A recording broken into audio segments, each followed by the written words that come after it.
Maria Clara! Estamos ao vivo, hein?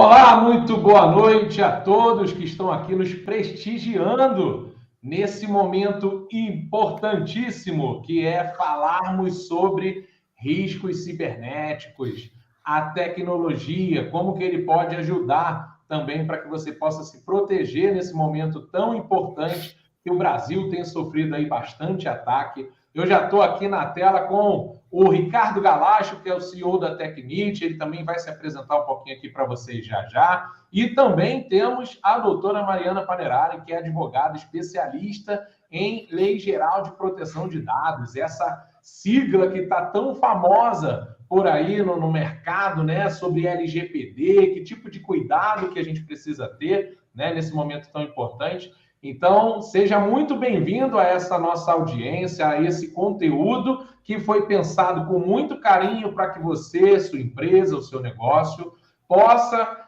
ter soluções adequadas e possa ter a orientação devida para que você não seja surpreendido no momento desagradável, que é a invasão dos seus dados, né, ou vazamento de dados e também um possível sequestro dos seus dados e como que você pode se proteger quanto a isso. Então, aproveite bastante essa live aqui conosco e eu já quero desde já fazer um convite, primeiro às damas, né? Por gentileza, doutora Mariana Panerari, se apresente aqui para a nossa audiência, fala um pouquinho de você e como que você chegou até aqui. Obrigada, Thiago, obrigada pelo convite, por estar aqui hoje conversar um pouquinho sobre esse tema tão importante que é a proteção de dados e tão em alta, né? Fico muito contente de poder estar aqui hoje. Bom, meu nome é Mariana Panerari, eu sou advogada já há 10 anos, sempre atuei voltada para empresas, desde o direito empresarial, direito trabalhista, e agora, com a proteção de dados, a gente se especializou também em proteção de dados para poder atender as empresas, né, nesse tema tão importante e tão em alta nesse momento.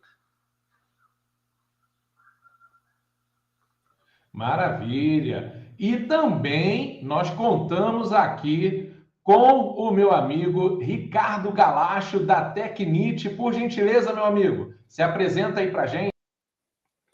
Obrigado, Thiago. Boa noite a todos que estão assistindo a live. Meu nome é Ricardo Galacho, sou CEO da Tecnit, tenho 16 anos de experiência no mercado de TI, né, na área de TI. A Tecnit existe há 3 anos e meio sob o meu comando e há mais ou menos 1 ano, quase 2 anos, a gente se especializou nesse tema aí de segurança da informação, que hoje mais falado do que nunca, e o Brasil vem sendo vítima constante de ataques desse tipo, dos cybercriminosos, e ao longo do bate-papo a gente vai esclarecer alguns mitos e dar algumas dicas de como se proteger. Quero aproveitar, meu amigo, e já te fazer uma perguntinha, aproveitando que o Ricardo vai estar aqui com a gente já. O que é um ataque cibernético, Ricardo? Então vamos lá. Um ataque cibernético é qualquer tentativa de você expor informações, desviar informações, roubar informações dentro de uma rede de computadores ou internet, né? Ou a internet como um todo. Então, basicamente, algum criminoso ou alguma pessoa mal intencionada tenta, através de arquivos contaminados, técnicas diversas, né? Links falsos, dispositivos contaminados, qualquer um desses caminhos é um ataque, é um possível ataque onde a pessoa mal intencionada tem algum objetivo, né? Então pode ser expor dados sigilosos da outra pessoa, do alvo do ataque, roubar dados em troca de alguma coisa, informações privilegiadas ou até mesmo resgate financeiro. Então, isso é um ataque, envolve vários fatores, várias técnicas, mas um ataque em linhas gerais e resumidas é isso, é uma tentativa de você expor ou desviar algum tipo de dado, ou até mesmo sequestrar, né?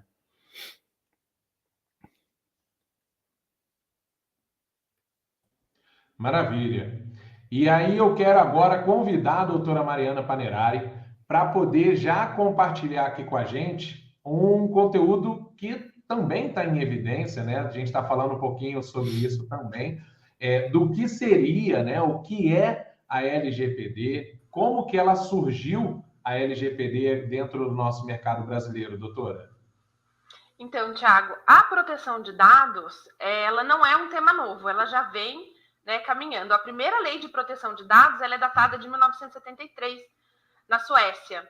No Brasil, nós já tínhamos algumas legislações que abordavam o tema de privacidade, intimidade, como a nossa própria Constituição. O Código de Defesa do Consumidor também aborda esses temas.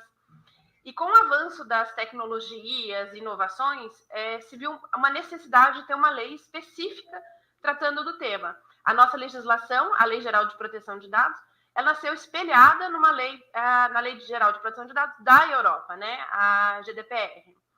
E hoje está em vigência a nossa legislação, e como o nome diz, é uma lei geral, então ela se aplica a todas as empresas que tratam dados pessoais. Maravilha. Agora, outra pergunta, doutora. Como que as empresas devem se atentar para cuidar dos dados aos olhos da LGPD para não permitir ou minimizar o vazamento de dados? Tiago, você faz a pergunta de novo, ficou mudo o início para mim. Sem problemas. Como que as empresas devem se atentar para cuidar dos dados aos olhos da LGPD para não permitir ou minimizar o vazamento de dados? As empresas, elas devem estar atentas às normas que estão dentro da legislação. É importantíssimo ter um bom projeto de implementação, um bom projeto de governança de dados, observar as normas de segurança da informação e treinamento constante dos funcionários. Assim, evita vazamentos, minimiza os riscos, observar os princípios da lei. A lei tem um princípio da necessidade, da gente tratar somente os dados necessários para o desempenho da minha atividade. Então, se a empresa tiver ali um bom plano de implementação, uma boa governança de dados, ela diminui esse risco.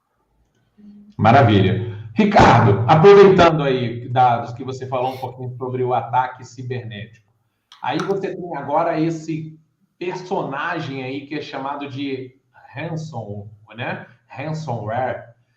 O que são, onde vivem e como eles podem infectar as empresas? Bom, o ransomware vem ali de uma tradução rudimentar, digamos assim, software de resgate, né? É uma técnica onde o criminoso, o cybercriminoso, ele contamina um dispositivo, um arquivo ou um anexo de e-mail, um link com o ransomware, que nada mais é do que um malware que sequestra os dados ou sequestra a máquina ou uma rede de uma empresa ou de pessoa física em troca de um resgate. Então, à medida que a pessoa, rede, máquina, empresa é contaminada com esse malware, ela tem todos os seus dados criptografados e vai aparecer uma única tela ali solicitando resgate, que normalmente é feito em criptomoedas, porque elas não são rastreáveis, então você não consegue identificar o criminoso. Não adianta você levar em assistência técnica a máquina, não adianta tirar da tomada e ligar de novo. Uma vez que foi contaminado e apareceu a tela de resgate, você só vai conseguir resgatar os dados, a sua máquina ou a sua rede, se você fizer o pagamento. Do contrário, você não vai ter mais aqueles dados, você perdeu tudo. E hoje é a técnica do momento, digamos assim, né? Porque existem muitas empresas vulneráveis e os criminosos conseguem contaminar, conseguem invadir a rede e pede altas quantias de dinheiro, né? Então a gente teve alguns exemplos recentes aí no mercado e isso está ganhando cada vez mais força. Agora, esse negócio que você falou, né? Que independente de você estar conectado, enfim, que aparece na sua tela, aparece tipo um pop-up? É tipo, agora você é meu, vai pagar, e assim funciona? Depende muito do malware que foi utilizado, né? Malware é um vírus ali, né? Vamos colocar no popular. E depende muito do qual foi utilizado. Pode ser uma tela preta com uma caixinha de texto no meio, uma tela azul. Alguns tipos de malware vêm até com chat, onde você consegue se comunicar com o criminoso para combinar ali um valor diferente do solicitado. Mas nada mais do que isso, é apenas uma caixa de texto onde você vai enviar o pagamento. Sensacional. Agora, Ricardo, por que você acha que o Brasil é um dos principais alvos globais? Porque, segundo o levantamento de uma consultoria alemã, só este ano serão cerca de 9 milhões de ocorrências, segundo a revista Exame, em 2021 ainda. É isso mesmo. Só para vocês terem uma ideia, Thiago, eu trouxe um dado interessante aqui. No mundo, são criados 300 malwares por minuto. Então, veja, por minuto, 300 novos malwares são criados, ou seja, códigos maliciosos onde o criminoso divulga, anexa em algum arquivo, em algum link. Então, 300 por minuto. Para você ficar protegido de todas essas ameaças, você tem que ter um sistema, uma solução muito forte que se atualiza o tempo todo. Hoje existem soluções de proteção online, ou seja, todo momento que é identificado um novo malware desse, aquela solução já se adapta e consegue se proteger a ele. Mas o mercado, o desenvolvimento desses códigos maliciosos é muito dinâmico, então é difícil se proteger. Você consegue mitigar as chances de sofrer um ataque desse, mas 100% é quase impossível. E o Brasil, de certa forma, investe muito pouco nisso. Dá para colocar ali que no máximo 10% das empresas hoje tem uma proteção adequada perante o mercado de malwares, né? Então é muito pouco, e você vê até grandes empresas sendo vítimas desse tipo de ataque. Então, para os cybercriminosos, de uma maneira geral, o mercado brasileiro é muito vantajoso, porque você tem ali milhões de empresas como alvo e dependendo do porte, você consegue milhões de reais em resgate com um único só ataque, né? Então, o Brasil, sim, é um mercado muito potencial e hoje é o segundo país que mais sofre com ataques desse tipo. Caraca, bizarro. Agora, falando sobre esses ataques e os cuidados que a gente precisa ter no nosso negócio, né? E também essa organização que se não me engano, a NPD, não é isso, doutora Mariana? Que é a Agência Nacional de Proteção de Dados. Autoridade Nacional. Autoridade Nacional de Proteção de Dados. Como que uma empresa pode implementar a LGPD no seu negócio e também aos olhos de vazamento de dados? Aí eu não sei, aí o Ricardo aproveita que está aqui também, e aí já compartilha que tipo de cuidado que a empresa pode ter aos olhos da LGPD e que tipo de cuidado a empresa poderia ter aos olhos da tecnologia também, doutora Mariana. A Lei Geral de Proteção de Dados, né, tem tudo a ver aí com a segurança da informação, tanto que tem um capítulo dentro da lei que fala das boas práticas da segurança da informação, onde a empresa, quem é ali o controlador de dados, ele tem que empreender esforços para que ela diminua as chances e traga segurança para esses dados que ela trabalha. Então, para a empresa ter ali uma boa segurança, ela tem que implementar a Lei de Proteção de Dados. Um projeto, a observância das normas da legislação, para até evitar, né, esses tipos de ataques. Como o Ricardo ele falou, né, o Brasil em evidência e essa quantidade de ataques, em decorrência até de não haver antes uma legislação específica e regulando o tema, né? Então, como o Brasil ainda está engatinhando ali na proteção de dados, a lei está em vigência recentemente, não existe essa grande proteção. E como o Ricardo falou, né, muitos dos empreendedores, eles encaram esses investimentos, tanto nos projetos de adequação à Lei Geral de Proteção de Dados, como também a segurança da informação como custo e não como um investimento, né? Então, teria que mudar aí essa mentalidade, e um dos paradigmas que a legislação traz é a mudança cultural dentro das empresas, para que se mude essa cultura, encare isso como um investimento. Porque depois, para você mitigar esses riscos e você ir atrás desses prejuízos, fica muito mais caro, né? Muito mais oneroso para a empresa. Maravilha, Ricardo. A Mariana já disse quase tudo aí. A parte de tecnologia, a gente pode colocar algumas soluções, desde soluções básicas como antivírus em todas as máquinas possíveis, desde pessoas físicas até pessoas jurídicas. Uma empresa tem que ter isso, e é o básico do básico. Bons antivírus, não são aqueles antivírus que você vai em algum site de downloads, baixa ali e acha que está tudo certo. Tem que ser soluções pagas, que são certificadas mundialmente. Só com elas que você vai ter atualizações praticamente em tempo real, então te traz uma segurança maior. Então, desde antivírus até a parte de firewall, uma conexão de rede segura, são caminhos que você pode utilizar para poder mitigar a chance de você sofrer ataques, né? E concordo com o que a Mariana falou, sem uma lei, isso era muito negligenciado, né? O dono da empresa não cuidava tanto dos dados como vai passar a cuidar agora. E cada máquina tem seu dado importante, seu dado valioso, e é por isso que cada vez mais sofremos ataques desse tipo. Hoje a informação é o bem mais valioso que existe no mercado, não é dinheiro, ouro, é informação. Quem tem informação ganha muito dinheiro com ela. Então você tem que tentar proteger da melhor forma possível, e acho que a lei geral vem aí para colocar um pouco de consciência na mente principalmente dos empresários, para poder proteger isso melhor, né? Uhum.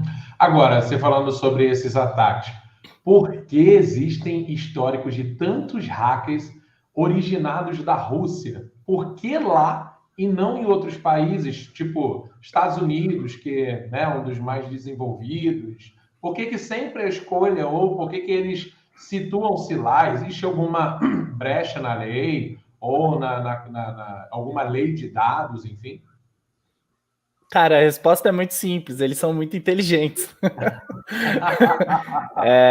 No mundo de tecnologia, principalmente voltado a essa parte de hackers, os russos são referências, eles conseguem...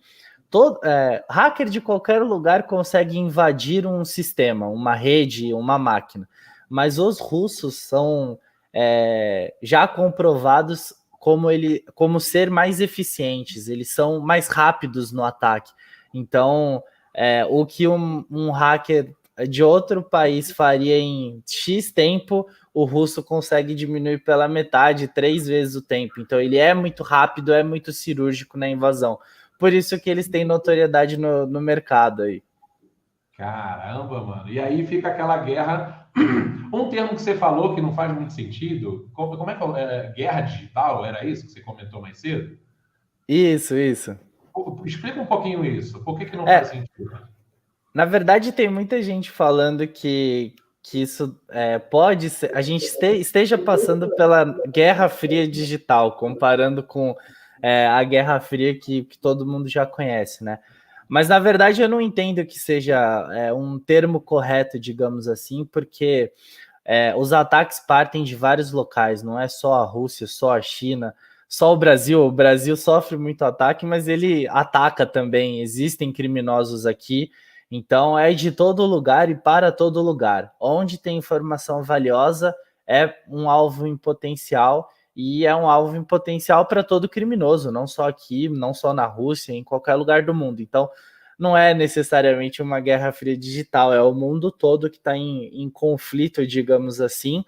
Muitas vezes invisível, a gente não tem muitas notícias ou um programa, uma mídia específica que fale sobre isso, mas são milhões de ataques todos os dias, partindo de todo mundo e indo para todo mundo. É um negócio muito maluco.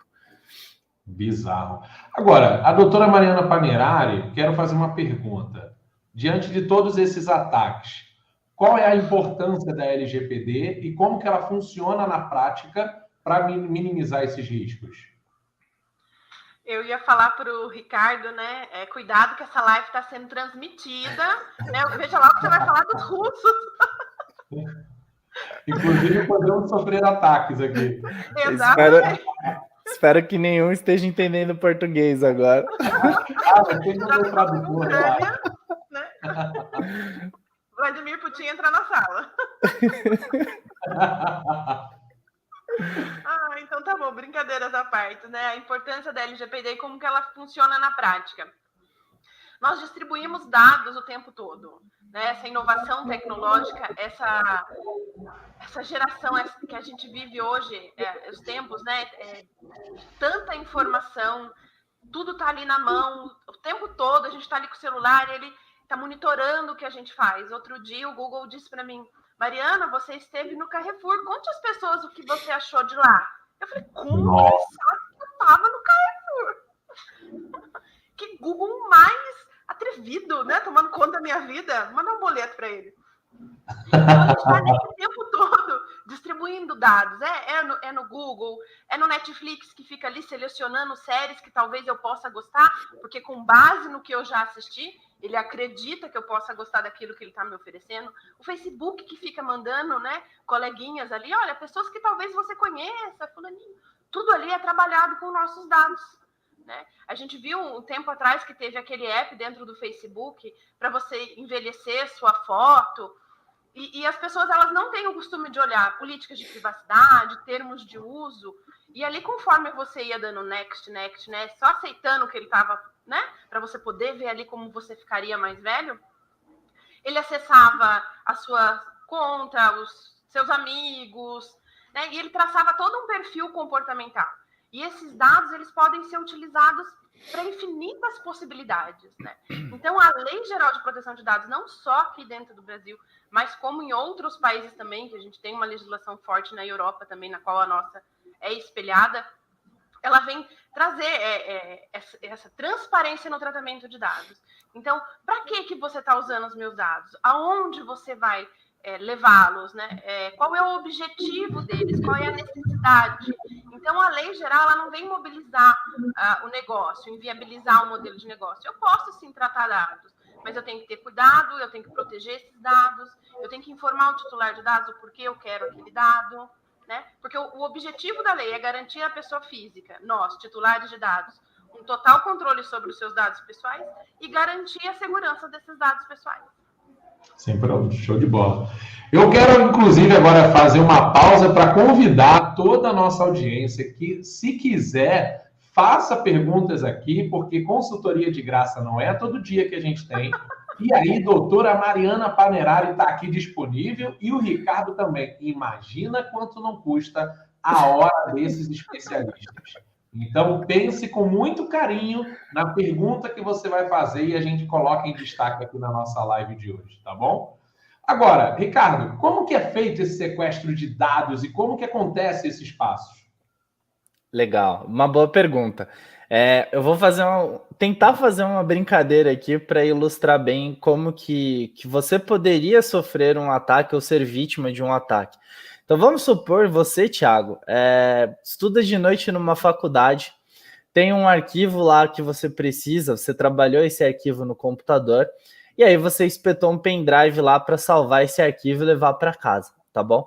Você não sabe, mas aquela máquina está contaminada com vírus. Você colocou o pendrive lá, pegou o seu arquivo, salvou o arquivo no pendrive e automaticamente o seu pendrive está contaminado, tá? Mas você não sabe disso. Aí você chegou no dia seguinte no trabalho, curiosamente você trabalha no escritório da doutora Mariana Panerari.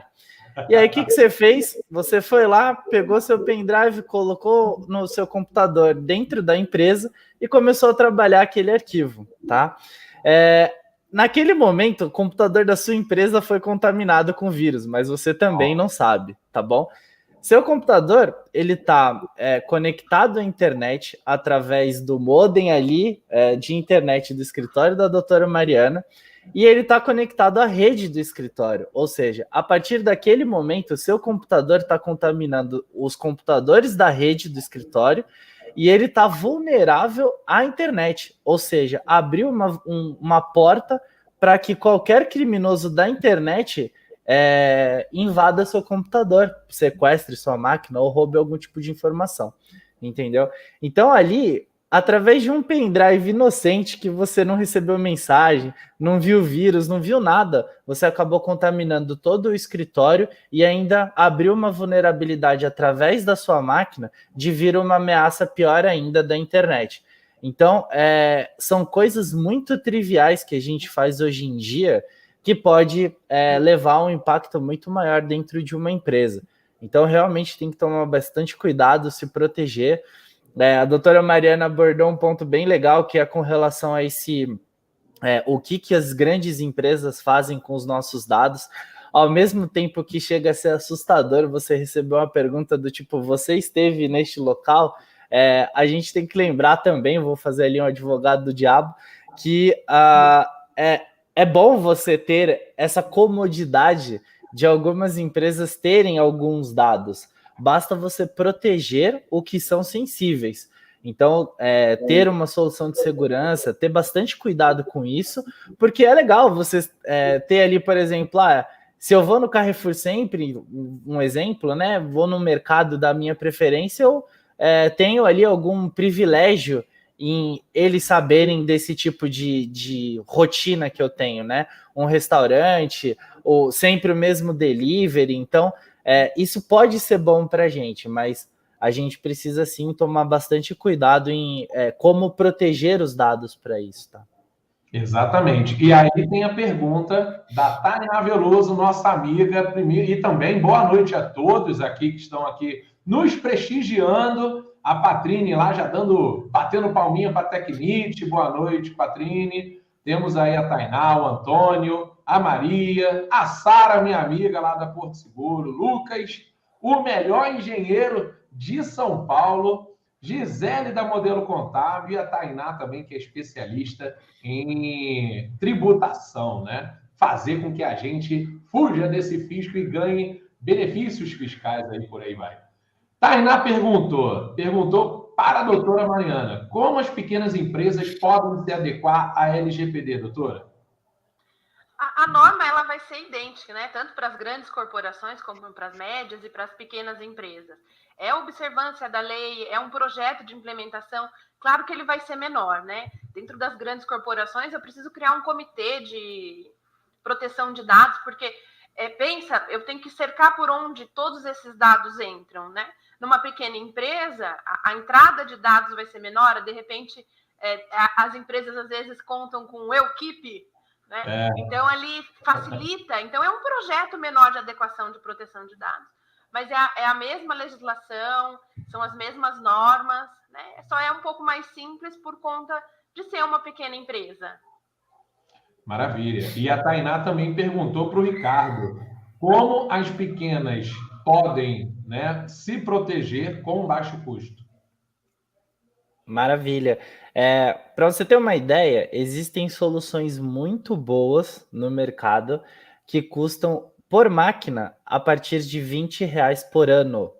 Então, você por ano paga R$20 e protege uma máquina. Então, digamos que esse custo de R$20 é o quê? Antivírus? Isso, é um antivírus.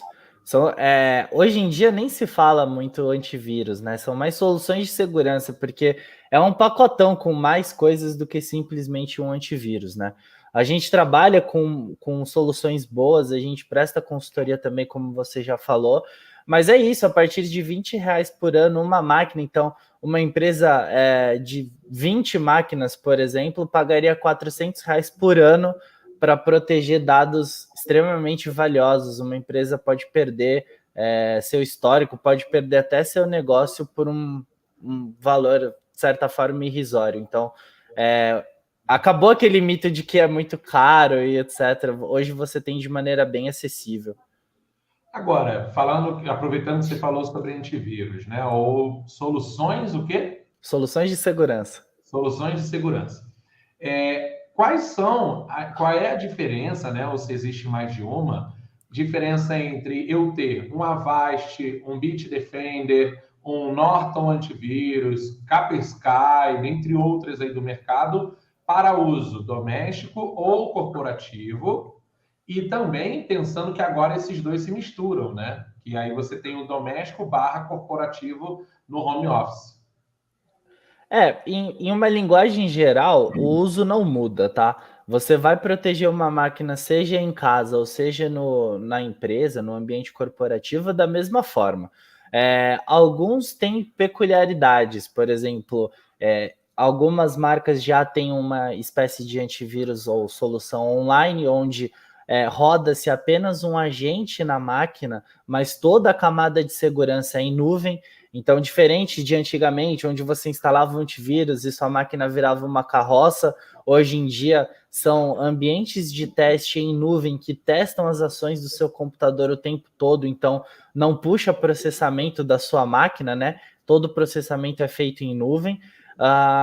E a única diferença do ambiente corporativo para o doméstico é que existem soluções que você pode instalar em servidores na sua rede.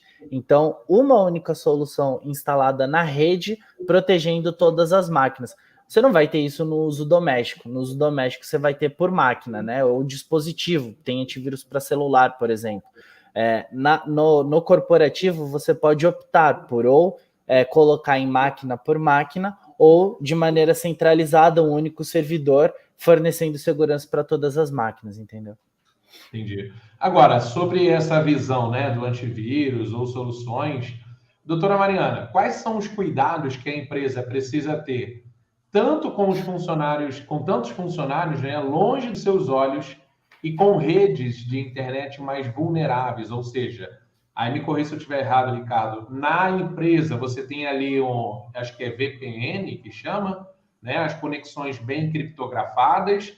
E quando você pensa num funcionário que está em casa, ele tem lá o Vivo Fibra, o NET, né, o Claro e tal. Doutora, como que a gente pode orientar o funcionário? Que cuidados a gente precisa ter com esse funcionário, com essa conexão em casa, que também já é muito divulgado aí nas reportagens, quando você joga aí para pesquisar ataques cibernéticos, que aumentou em mais de 200% esses ataques, por conta dessa vulnerabilidade do home office, né? Tiago, vou até fazer um gancho, puxando um pouquinho o que o Ricardo falou antes, sobre o exemplo do pendrive, de você contaminar a rede do meu escritório. Né? Aí vem a legislação, um plano de governança e um plano de segurança da informação. Né? Muitas empresas, e aí difere se elas são grandes corporações, se elas são pequenas empresas, ou o meu escritório, dentro do projeto, né, de segurança da informação, a não utilização de pendrives, de dispositivos eletrônicos alheios à empresa. A mesma coisa, a gente voltando para a sua pergunta aqui,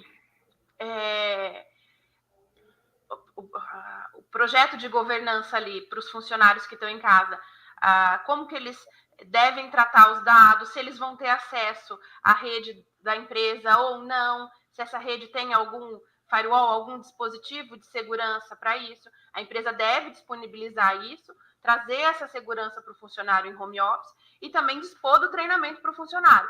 Eu estou em casa, eu posso deixar minha máquina aqui aberta e sair? Que tipo de dados eu trato? Ou não, eu tenho que bloquear minha tela, eu tenho que ter esses cuidados ali. Então, a empresa ela tem que dar ciência para o funcionário e o treinamento também. Maravilha. E aí eu faço destaque para a pergunta da Heloísa Galacho. Galacho, com certeza, é uma pessoa conhecida do Ricardo. É sua mãe, Galacho? Sim, minha mãe. Que bola. Boa noite, dona Heloísa. Porque eu sei que a irmã chama Rafaela, não é isso? Sim. Então, boa noite. Pensando num país como o nosso, doutora, já podemos contar com investigação específica para identificar esses criminosos com mais rapidez? Oi, dona Heloísa, boa noite. Nós contamos hoje, temos uma delegacia para crimes digitais, existe a legislação, existe uma lei geral de proteção de dados voltada para os crimes, ali uma lei geral de proteção de dados voltada para o mundo penal, né? Rapidez já não tanto, né? A gente sabe que o judiciário é moroso, as nossas forças policiais são morosas, tem uma deficiência de funcionários, né? Existe a legislação, existe o projeto de lei voltado para esses cybercrimes, né? Mas com rapidez ainda não. Entendi. Agora, com relação a essa questão que a gente estava falando sobre a vulnerabilidade, home office e tal. Ricardo, como que as empresas podem se proteger sobre esses ataques com o agravamento do vazamento de dados, cliques errados por incremento do home office na pandemia, e se essas soluções digitais, né, se existe algum desses antigamente chamado antivírus, se algum desses consegue blindar ou monitorar para o gestor que esteja, né, na sua casa ou alguém de TI que esteja na empresa para poder identificar se ele clicou em alguma coisa errada ou algo do gênero. Tá legal. A resposta simples é só entrar em contato com a Tecnit que a gente ajudou você. Agora eu já fiz meu jabá, então existem diversas formas de você proteger funcionários que não estão no seu ambiente. Você falou muito bem sobre a VPN, nada mais é do que uma rede privada, então você apenas conecta o seu usuário, o seu funcionário, à rede da sua empresa, então já diminui um pouco a chance dele ser contaminado por alguma ação na internet. E as soluções de hoje em dia, existem soluções modernas que já proíbem aquele funcionário, aquele usuário de clicar em algum link que seja malicioso. A solução identifica antes do clique que aquele link é um link falso, é uma técnica chamada phishing, já identifica e bloqueia aquele link, bloqueia download, como a doutora falou, bloqueia dispositivos externos, então seu celular não carrega mais no computador se você optar por isso. Pendrive, você espeta o pendrive e o sistema operacional não faz qualquer ação. Então, existem soluções para isso. Cabe a nós disseminar esse conhecimento para que as empresas comecem a adquirir esse tipo de serviço. Maravilha! E aí eu faço mais uma pausa para agradecer que nós estamos em 20 pessoas aqui assistindo essa live. Você observa a preocupação do empreendedor, a preocupação do profissional liberal, do empresário com os cuidados da segurança dos seus dados, porque o mais importante dentro de uma empresa são os dados. Não é isso, doutora? Exatamente. O mais importante são os dados. O ativo mais valioso hoje, né? É o ativo mais valioso. Eu falei mais importante, ela vem lá e coloca aquilo lá para cima, né? O ativo mais valioso. E aí, sobre esse ativo mais valioso, que também temos partes integrantes desse ativo, né? Que são pessoas que fazem as empresas funcionar, acontecer, né? Durante o seu dia a dia. Quais os passos, doutora Mariana, que uma empresa precisa ter agora, ao contratar um funcionário com a obrigatoriedade de atender LGPD, e se deve constar, né, alguma cláusula no contrato de trabalho, o funcionário ele pode ser responsabilizado pelo vazamento de dados, se sim, de que forma que eu posso envolver esse funcionário, porque ele está longe dos meus olhos, com uma internet muito mais frágil do que a da empresa para poder fazer conexão, envio de dados, etc. Como que eu posso arrolar ele, né, nesse processo todo de cuidados e orientações? Excelente sua pergunta, Thiago. Referente ali a contratar um funcionário e observar as normas da legislação de proteção de dados, a empresa agora ela tem que tomar um cuidado que vai desde o recrutamento e seleção, né? A hora que eu estou recrutando esses candidatos, eu estou armazenando dados. Eu estou coletando currículos, né? Estou fazendo entrevista. Nessa entrevista, eu estou perguntando da vida das pessoas, né? As preferências. Teve uma consultoria que a gente prestou e a empresa ela perguntava dentro do recrutamento e seleção qual era a religião da pessoa. A Lei Geral de Proteção de Dados ela trata a religião como um dado sensível. Então, tudo aquilo que pode causar discriminação, né, etnia, dados de saúde, criança e adolescente, religião, né, opção política, tudo isso são considerados dados sensíveis. E ela perguntava ali, né, qual que era a religião. E aí a gente desenvolvendo o projeto, nas entrevistas com os setores, mas por que vocês precisam saber da religião? Porque o objetivo não é engessar. Não, doutor, é porque como é trabalho por turno, eu tenho que saber se a pessoa tem disponibilidade ou não de vir aos domingos. Né? Então, assim, vamos trocar a forma de perguntar? Porque, assim, de acordo com o princípio da necessidade, Eu tenho necessidade de ter esse dado? Eu posso tratar, entende? Mas aí eu tenho que ter um cuidado maior. Amanhã ou depois eu sofro um incidente de segurança e tenho, né, um vazamento desses dados. Por que eu estou com esse dado sensível lá, sem ter a necessidade? Então, vamos colocar disponibilidade para trabalhos aos finais de semana, né? Mudar ali aquela forma. E depois que houve o recrutamento, o que eu faço com aqueles dados que estão armazenados? Então, eu tenho que ter o consentimento das pessoas. Olha, eu posso ter aqui o seu dado guardado, amanhã ou depois, né, se de repente não der certo com esse que eu contratei, você já está aqui em segundo, em terceiro lugar, ou abrindo novas vagas, né? Eu posso tratar os seus dados e ter eles armazenados aqui, sim ou não, aí vai ficar a cargo da pessoa que está ali, o titular de dados, se eu quero ter ou não ter, né? E já referente ao funcionário responder, ele vai ter que ter o treinamento, participar, né, desse projeto de implementação, saber os limites das responsabilidades dele, e aí a gente entra até um pouquinho dentro do direito do trabalho, né? Então, tinha ali a norma dentro da empresa, o acesso ao dado que ele teve, ele não poderia divulgar, ou ele cumpriu as normas de segurança, de repente a gente tinha ali, dentro do manual de conduta, governança e boas práticas, que não poderia usar dispositivo externo, ou não poderia usar o note pessoal dele, ele usou, né? Eu vou ter que apurar ali como aconteceu esse vazamento, né, para eu poder conseguir, de alguma forma, responsabilizar esse funcionário, e aí dentro das normas trabalhistas, mas perante a Lei Geral de Proteção de Dados. A princípio, tendo um incidente de segurança, a empresa é quem vai responder. Nada impede ela depois de apurar ali, né? Sensacional. Aqui nós temos a pergunta do nosso amigo engenheiro Lucas Goulart. Acha que no Brasil precisa ter uma educação nesse sentido desde cedo para criar uma cultura de saber que estamos vulneráveis na internet? Creio que a grande maioria das pessoas não se preocupam, doutora.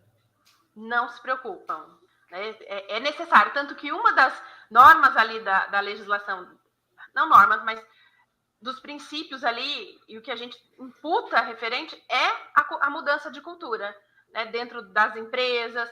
E aí, nós mesmos, titular de dados, né, a gente tem que ter essa educação. Aonde eu estou transmitindo meus dados? Aonde eu estou compartilhando? Numa outra palestra que eu tive a oportunidade de dar, eu falava muito sobre o iFood. Olha, deixa eu fazer um comercial. A gente vê lá, o que o iFood sabe de vocês? Ele sabe seu endereço, ele sabe o seu gosto, suas preferências alimentares, o que você costuma pedir de terça, o que você costuma pedir de quarta, se você é uma pessoa mais fitness, ou você é a pessoa mais da gordice, né? E o mais importante, ele tem o seu cartão de crédito e o código de segurança ali para te cobrar. Você não quer saber que o iFood trata dos seus dados com segurança? Pô, se você vê ali na internet, teve um vazamento do iFood, quando teve o vazamento do Serasa, né, o incidente de segurança com o Serasa, quantos dados foram vazados? Né? Então, tem que mudar, sim, essa cultura, começando por nós, titulares de dados, né, exigindo das empresas que tratam os nossos dados para que elas tenham essa responsabilidade e essa segurança no tratamento de dados. Sensacional. Ricardo, quer colocar alguma coisa? Eu acho que é isso. Eu tô ali em 3 pontos que eu acho que deveriam começar desde criança, né? Programação, empreendedorismo e a segurança dos dados. Então são coisas que deveriam ser ensinadas desde cedo. Faz parte da cultura, é o que a doutora falou. A gente tem uma cultura muito relaxada de isso nunca vai acontecer comigo, desde o seguro do carro, passando pelo plano de saúde, até as informações de computador. Nunca vai acontecer comigo. E aí, quando acontece, a gente fica lamentando depois, né? Então, é melhor prevenir do que remediar. Então, a gente tem que, sim, mudar a postura, se proteger e também cobrar quando tiver que cobrar. Então, o que estão fazendo? Por que você está querendo esse dado? Todo mundo hoje passa CPF na farmácia. Qual é a necessidade de você passar CPF para a farmácia? Não tem o menor sentido isso, mas todo mundo faz e não pergunta o porquê. Então é só um exemplo aí de tantos outros que acontecem diariamente e a gente aceita como se nada tivesse acontecido. Sobre essa educação que o Lucas comentou, né? Aí é importante ressaltar que investir em segurança na informação não quer dizer que você está protegido e não precisa contratar o ciberseguro. A responsabilidade civil dos dados, ou seja, relacionado a esse assunto, o seguro ele não cobre o não cumprimento da LGPD. mas sim as consequências judiciais de um vazamento de dados, como ataque cibernético, por exemplo. Pessoas pessoas compravam, por exemplo, apartamentos, né? E aí existe um caso desse que já foi divulgado por colegas no mercado, inclusive, e recebia e-mails de prestadores de serviço para instalação de piso, recomendação de arquiteto e etc. Ou seja, isso não é uso indevido de dados. Isso foi um uso indevido de dados e não vazamento, né? Ou seja, além da LGPD, existem 30 legislações que tratam de dados, como o próprio Código de Defesa do Consumidor, regras do Banco Central e etc. E a LGPD ela veio para organizar tudo isso, certo, doutora? Exatamente. Já vou me formar em direito, daqui a pouquinho a gente chega lá. Agora, falando sobre esse uso dos dados, né? Que dados, quais os dados as empresas podem solicitar ao consumidor, doutora? Vai de acordo com a especialidade, o serviço que a empresa vai prestar, né? Não tem uma vedação. Mas, como eu falei, tem o princípio da necessidade e da transparência ali dentro da legislação. Então, quais são os dados que eu preciso para prestar o meu serviço? Então, se eu vou entregar pizza na sua casa pelo aplicativo, quais os dados que eu preciso para realizar? Nome, endereço, um documento de identificação, pode ser o RG ou o CPF, e o seu cartão para eu debitar, né? Havendo um incidente de segurança, eu tenho ali, só esses dados. Para que eu vou querer saber a religião do Tiago? Para que eu vou querer saber outras informações ali? Princípio da necessidade. Então, para eu prestar esse serviço, quais são os dados que eu tenho necessidade? Maravilha. Agora, o que a legislação pede de proteção? Como assim?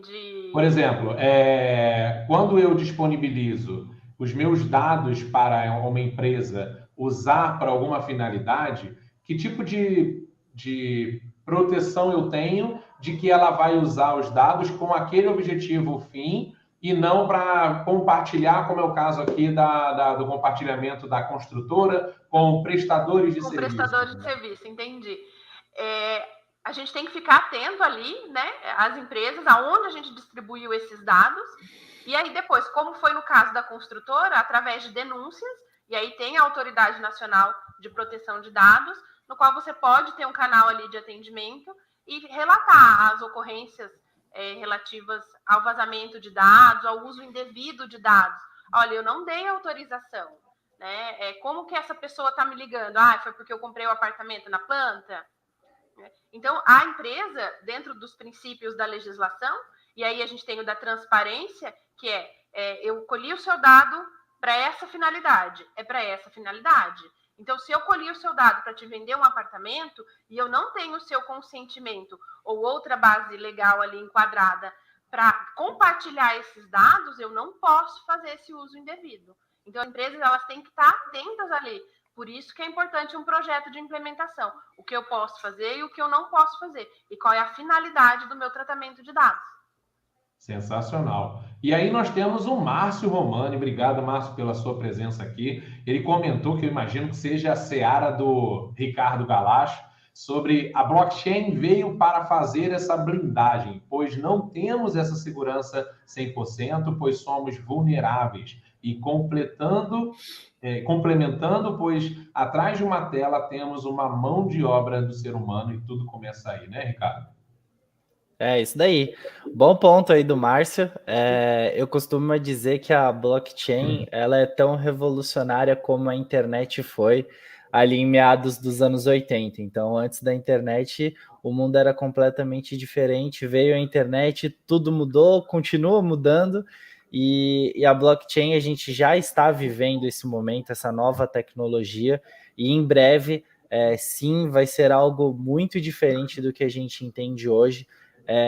Um dos grandes benefícios que eu vejo da blockchain é você ser responsável pelo seu dado, e a empresa que está interessada no seu dado vai ter que minimamente pedir, desde pedir até comprar o seu próprio dado. Então, de fato, é uma ferramenta, uma tecnologia muito importante que já está presente no mercado, ainda é pouco utilizada, mas é revolucionária. Então, vai ser bem legal fazer parte disso, né? Exatamente. E aí eu faço a perguntinha para você que está aqui nos prestigiando nessa live. E aí a perguntinha é: você tem caixa sobrando para pagar multas, indenizações, advogados, peritos, etc? Se ocorrer um incidente de segurança, você sabe o que fazer? Se deletarem todos os seus dados, né, dados pessoais, no meu caso, segurados, apólice, você consegue recuperar tudo rapidamente? E aí, com relação a esse deletar dados, né, Ricardo? Existem hoje tecnologias de backup, né? Como que funciona, né, a garantia ou a tranquilidade que eu teria com esse backup, né? E ele estando em nuvem, já foi até divulgado na Olhar Digital, por exemplo, que dados que estão na nuvem são suscetíveis também a ataques, né? Lógico, se entram em banco, Facebook, Casa Branca, entrar na minha empresa é mole. É só ele digitar 1, 2, 3 e já descobriu a senha. É sério que você acabou de divulgar sua senha aqui? Não. Eu vou testar.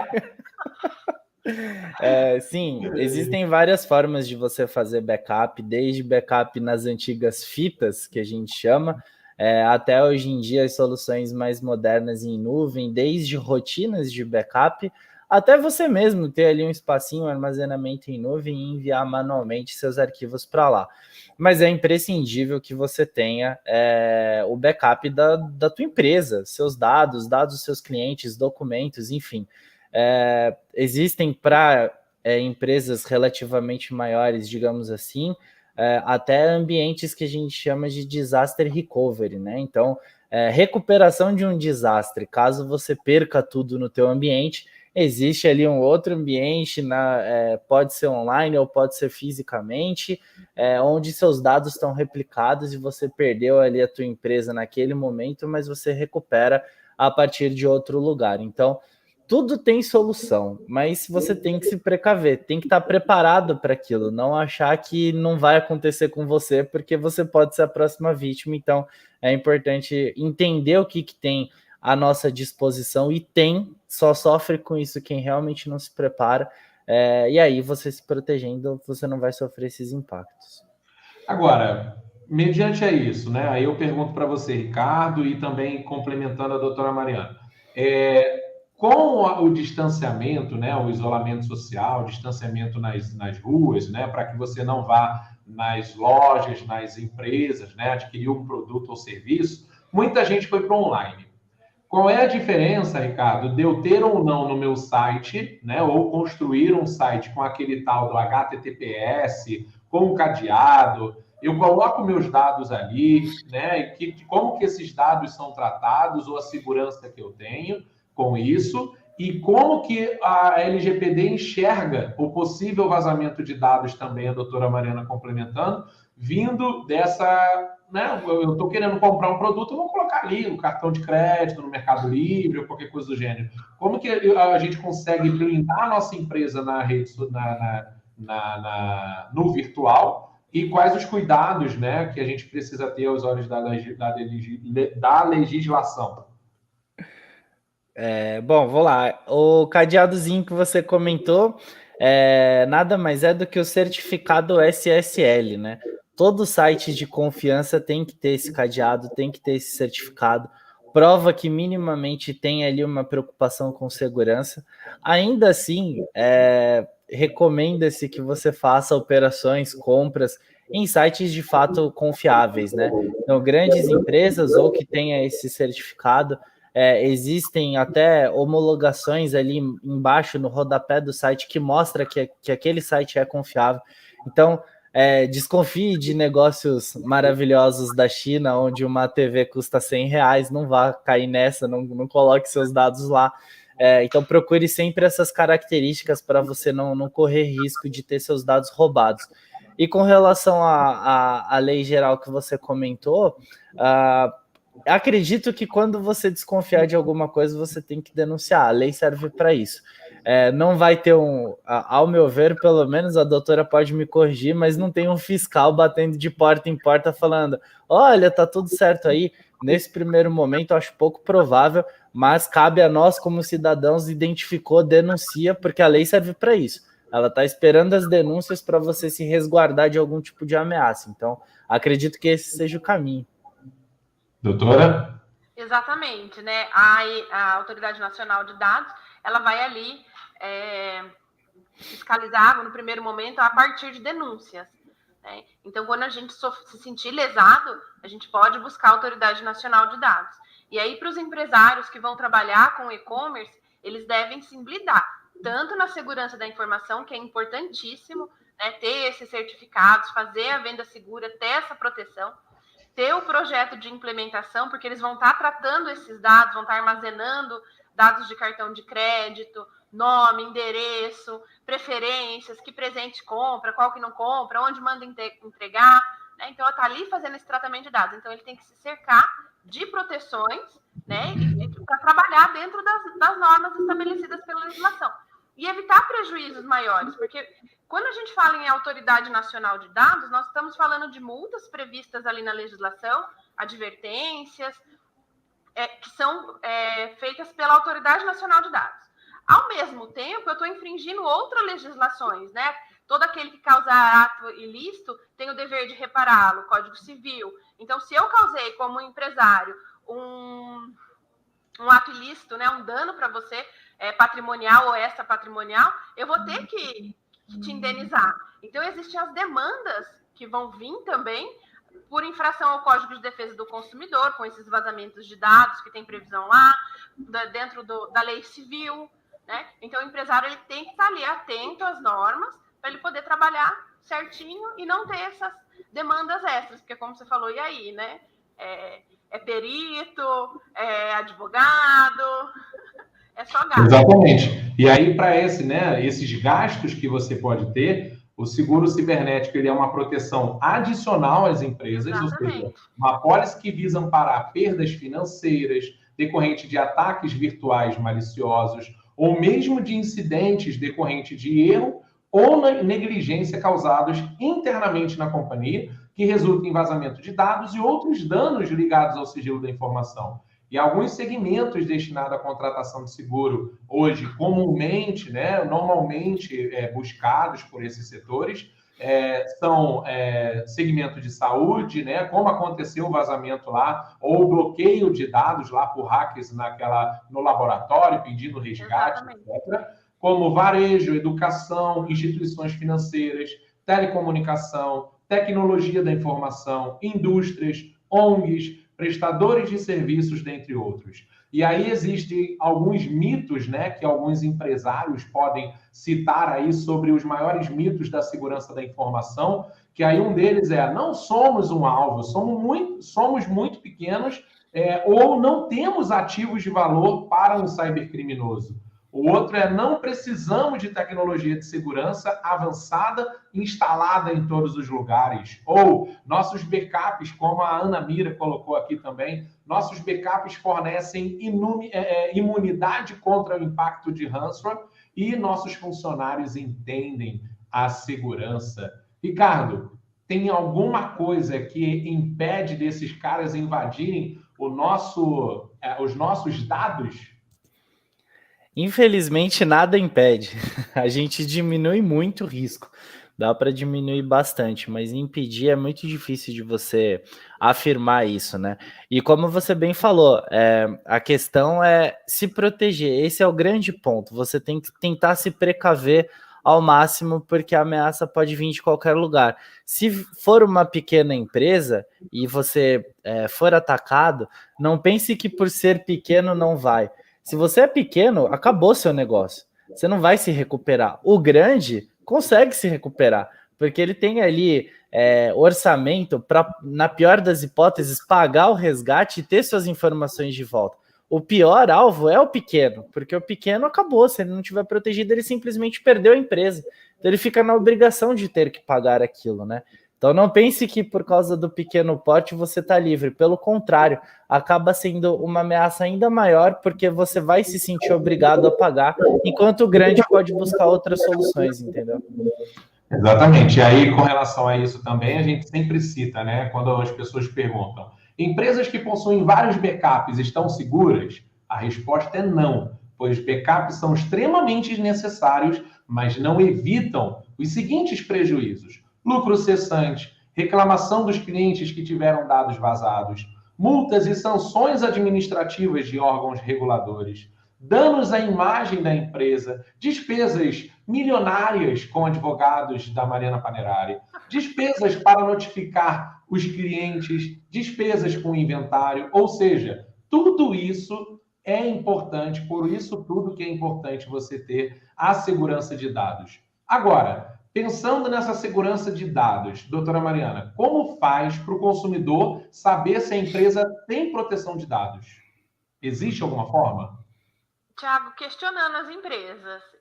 Eu tenho ido em algumas, quando eu vou fazer, né, estou ali consumindo como consumidor, e já cheguei a perguntar, e vocês têm implementação de dados? Como que vocês estão fazendo em até estabelecimentos de saúde?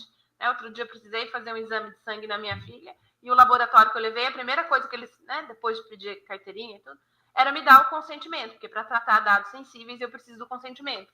Então, você sabe que ali eles estão regulando, ou estão implementando ali a proteção de dados. Então, é questionando mesmo se tem, procurando no site.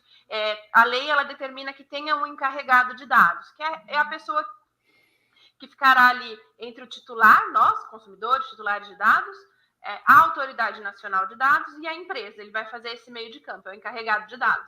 Então, se tem um canal ali para a gente procurar o encarregado de dados, eu quero saber que dados tem meus aí, que vocês estão tratando, o que não estão, se meu nome está certo, se não está, se eu quero arrumar ou não. E a empresa tem um prazo razoável para responder isso. Então, o consumidor, o titular de dados, ele tem que ali questionar mesmo a empresa. Uhum. E aí, sobre esses questionamentos, e aí pensando na penalidade que a empresa pode sofrer, aproveitando até a pergunta da Ana Mira, em caso de vazamento de dados, a legislação prevê a publicação do ocorrido via canal de mídia, sim ou não? E a empresa terá um prazo para corrigir essa falha, sim ou não? E complementando, quais são as penalidades que a empresa pode sofrer caso não cumpra a LGPD, pensando em percentual de multa ou limite de valores de multas relacionado à infração? As multas previstas ali, as sanções previstas na Lei Geral de Proteção de Dados, elas estão lá no artigo 42 e elas vêm de advertência, multa, e aí entra um pouquinho na pergunta da Ana, se haverá a publicação do ocorrido via canais de mídia. Então, após apurado a falha, processo administrativo, onde a empresa vai falar, a autoridade vai falar, vai haver uma investigação, tem essa publicação da infração, porque traz um prejuízo para a empresa mostrar para os clientes dela que ela não está adequada, ou que ela não se adequou de forma correta à proteção de dados. Porque uma coisa foi que o Ricardo falou, por mais que a gente esteja ali protegido, mitigando esses riscos, como a segurança da informação, a proteção ali da tecnologia da informação através de antivírus, hardware, software, firewall, a gente mitiga os riscos, mas não está livre de sofrer esses ataques, Então, é um conjunto ali, eu tenho que ter uma boa implementação, eu tenho que ter uma boa segurança da informação, eu tenho que ter um seguro ali desses ataques cibernéticos, para eu proteger e blindar a minha empresa. E a empresa tem prazo para apresentar defesa, para demonstrar que eu estava adequado, então eu não tenho como evitar o ataque desses criminosos, Eu fiz de tudo, mas como o Ricardo falou, tem hackers muito inteligentes, e por mais que você tenha ali programas de segurança, eles sempre estão ali empenhados, em descobrir como quebrar essa segurança e invadir os dados. Porque esses dados também, eles são vendidos no mercado, na Deep Web, e aí foi um pouquinho do que o Ricardo falou também, só fazendo um gancho, falando do pequeno, Claro, a gente tem projetos de menor valor para os pequenos empresários, como o Ricardo falou, tem produtos de segurança a partir de R$20, então tem como a gente colocar ali, proteger os pequenos também, porque o criminoso, ele não quer saber aonde está o dado. O dado tem valor na Deep Web, ele só quer vender aqueles dados. Então, ele vai procurar onde tem vulnerabilidades na segurança, para tentar acessar e pegar esses dados. Exatamente. E aí nós temos um levantamento que eu fiz, que os primeiros ataques cibernéticos aconteceram em 2007, Ou seja, se você nasceu antes disso, absoluta certeza que você provavelmente ouviu falar sobre esse ataque, né, que foi divulgado depois e aconteceu na Estônia, onde sites públicos e noticiários ficaram fora do ar, afetando o governo e principalmente prejudicando a população. Já em 2017, muito recente, um ataque global atingiu computadores de mais de 100 países, aumentando a curiosidade de instituições e empresas por seguros que pudessem garantir perdas contra esse tipo de crime. Até então, esse era um mercado ainda irrelevante no Brasil. E aí a revista Exame divulgou agora, no dia 5 de outubro, que uma onda crescente de ataques cibernéticos movimentam esse mercado de seguros e as empresas estão buscando por apólices para minimizar os prejuízos decorrentes de vazamento de dados. E também nós temos, né, as razões do porquê você não precisa contratar um seguro cibernético, que eu acho que são coisas que são totalmente contrárias, né? Ou seja, seus funcionários nunca cometem erros. Quem nunca, né? Seus fornecedores nunca são hackeados. Será que não? Você fez backup de tudo 100% do tempo. E ontem eu estava falando com o William, da SET Tecnologia, que ele falava que tem um tempo hábil para você fazer isso, né? Ou seja, o intervalo de minutos para que esse backup possa acontecer também. A nuvem que você utiliza nunca será atacada.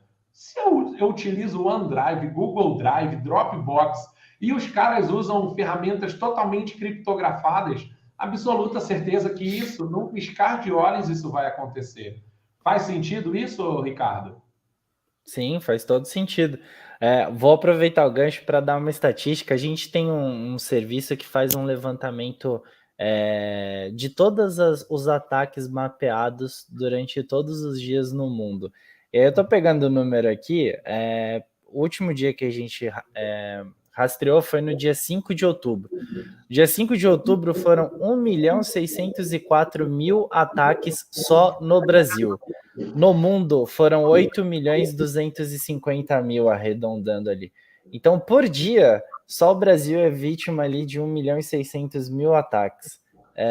A gente não percebe isso, porque a gente às vezes está sendo vítima e o vírus não teve um impacto nosso agora. Ele só gerou uma vulnerabilidade na nossa máquina e a nossa máquina está vulnerável a ataques. Ele está ali na nossa máquina e a gente não sabe, ele está invisível. Até que o criminoso encontrar alguma coisa que vale a pena de fato roubar ou expor nós. Então é bem alarmante, por isso que a gente tem que tomar bastante cuidado. Sensacional. E aí, dados recentes, né?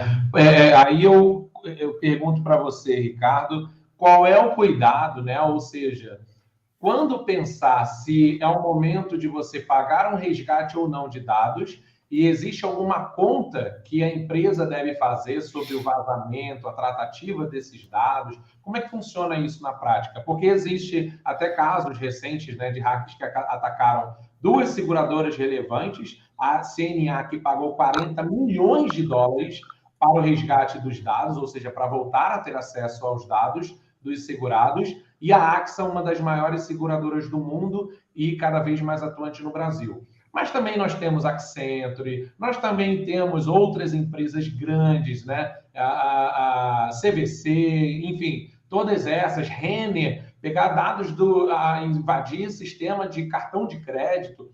E como que esses hackers, né, que são lá da Rússia, que a gente comentou, se é de algum outro país, como que eles descobrem a Renner para poder invadir o cartão e não a CIA, por exemplo? Então, na verdade, os disparos, os ataques, eles são feitos de forma massiva, né? Então, uma vez que o criminoso conseguiu invadir uma máquina, uma rede, uma empresa como um todo, depois que ele invadiu, ele tem acesso a tudo. Então, ele julga o que vale mais a pena para ele, entendeu? Mas o disparo inicial é feito em massa, é como se fosse o Rambo, ele atira para todo lado. Então, ele vai pegar desde maquininhas pequenas até grandes empresas. E ali, não necessariamente ele vai roubar uma grande empresa. Às vezes faz sentido para ele se manter invisível na grande empresa em busca de uma informação privilegiada que vai gerar muito mais dinheiro para ele do que simplesmente cobrar um resgate, entendeu? E na pequena empresa, sim, ele vai destruir o negócio daquela empresa. Então, é realmente necessário que a gente tenha uma proteção, que tenha um backup, porque você comentou, que conta que eu devo fazer? A conta é simples, eu consigo manter o meu negócio, manter a minha empresa sem aquela máquina que foi contaminada? Se sim, meu amigo, você desliga a máquina, tira da rede e manda um e-mail agradecendo ao criminoso por ele ter avisado que tinha uma vulnerabilidade. Mas isso é raro, você tem que dar muita sorte para ele pegar apenas uma máquina. Quando ele entra numa máquina, ele acessa a rede e acaba pegando a empresa inteira. Então, não existe uma conta, uma fórmula. É você avaliar se você consegue levantar ou reerguer a sua empresa, recuperar os seus dados sem que você dependa do resgate. Caso contrário, você vai ter que pagar, não tem jeito, entendeu? Exatamente. Agora, doutora, quando acontece esse vazamento de dados, né? E isso todos nós estamos suscetíveis a esse risco. Que tipo de cuidado a empresa precisa ter, de qual escritório especializado ou não, se é qualquer advogado que teria condições de tratar esse assunto tão delicado na mídia, né? Ou ajudar nas negociações, tratativas com seguradora. Fala um pouquinho como que você, ou o escritório, né, ou a especialista em Lei Geral de Proteção de Dados, pode ajudar ao cliente nesse momento. Tiago, a legislação, ela já traz ali uma política de incidente. Então, quando eu tenho um incidente de segurança, eu tenho que dar publicidade dele para as partes envolvidas, tem que notificar a Autoridade Nacional de Dados, os titulares de dados que estão envolvidos, né? Então, eu tenho que ter uma política pronta já de respostas a incidentes. Até um pouquinho do que o Ricardo falou antes, né? De estar preparado para tudo que está por vir ali, né? Então a gente já tem que ter, a empresa já tem que estar preparada, e não na hora que sofreu o ataque, e o que eu faço agora? Né? A recomendação são, né, você ter ali profissionais aptos a atenderem as demandas da empresa, sejam ali na parte de proteção de dados, seja na segurança da informação, bons profissionais que entendam, né, da família ISO 27000, que tenham trabalhado ali no projeto de implementação e adequação da empresa. Maravilha. Estamos chegando nas considerações finais. Então, peço a gentileza, doutora, você que já está com a palavra, quero agradecer imensamente aqui a sua participação, ao Ricardo Galacho também, da Tecnit, fazer as suas considerações aí ao nosso público, né, à nossa audiência, como que cada um deles, né, ou cada um de nós podemos chegar até a senhora para poder receber consultorias, né, ou saber se nós estamos adequados ou não à LGPD, como que a gente pode fazer? Eu que agradeço, Tiago, a oportunidade de estar aqui com vocês hoje, conversar um pouquinho sobre, né, a legislação que está em vigência, que tem tudo a ver com os crimes virtuais ali, junto com o Ricardo, poder divulgar um pouquinho do nosso trabalho, do que a gente faz, trazer um pouco de consciência e já entrar nessa parte de cultura de proteção de dados, de segurança da informação. De fato, é o ativo mais valioso hoje, a gente distribui dados o tempo todo, né, nessa nossa sociedade conectada, nessa sociedade de informação. A gente pode divulgar aí os canais de acesso, né? Tem meu Instagram, meu e-mail, não sei se você vai pôr um card depois, eu falo agora. Qual que é o seu... Vamos colocar aqui nos comentários.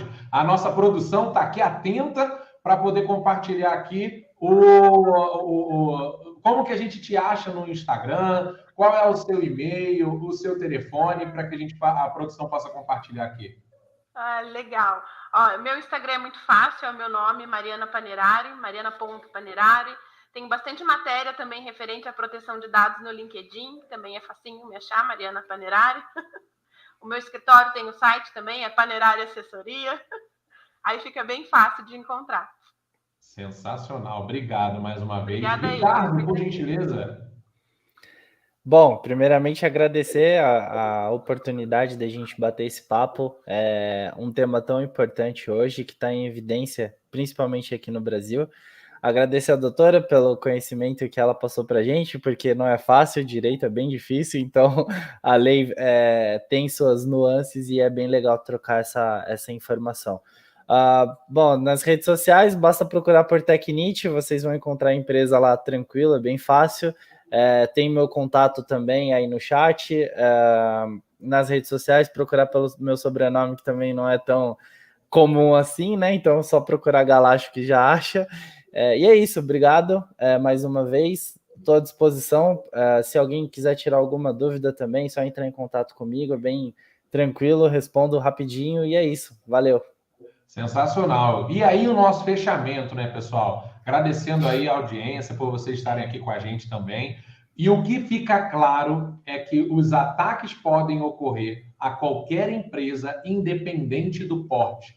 É preciso contar com uma equipe multidisciplinar que contemple corretores de seguros especializados em cyber, advogados, especialistas em seguros de grandes riscos complexos, profissionais de TI, como é o caso da Tecnit, e tratamento de dados, além das relações públicas, de crises, agentes de inteligência e até negociadores. Todo esforço é válido para diminuir os riscos, mas com a certeza de que nunca haverá garantia de que uma invasão ou vazamento poderá ser impedido. Então fica esse recado aí para todos nós. Agradecemos mais uma vez. Quero fazer o convite também, né, em nome da TIS Torres, que você se inscreva aqui no nosso canal, que de vez em quando a gente coloca alguns conteúdos aqui pertinentes a assuntos relacionados a seguros e também convidamos pessoas, né, colegas aí de mercado para poder falar um pouquinho sobre conteúdos que estão em alta. Também siga nosso perfil lá no Instagram, @TIS-Torres, que você tem acesso lá a diversos conteúdos também. Muito obrigado, Ricardo. Muito obrigado, doutora Mariana. E, pessoal, até a próxima, se Deus quiser. Tchau, tchau. Tchau, tchau.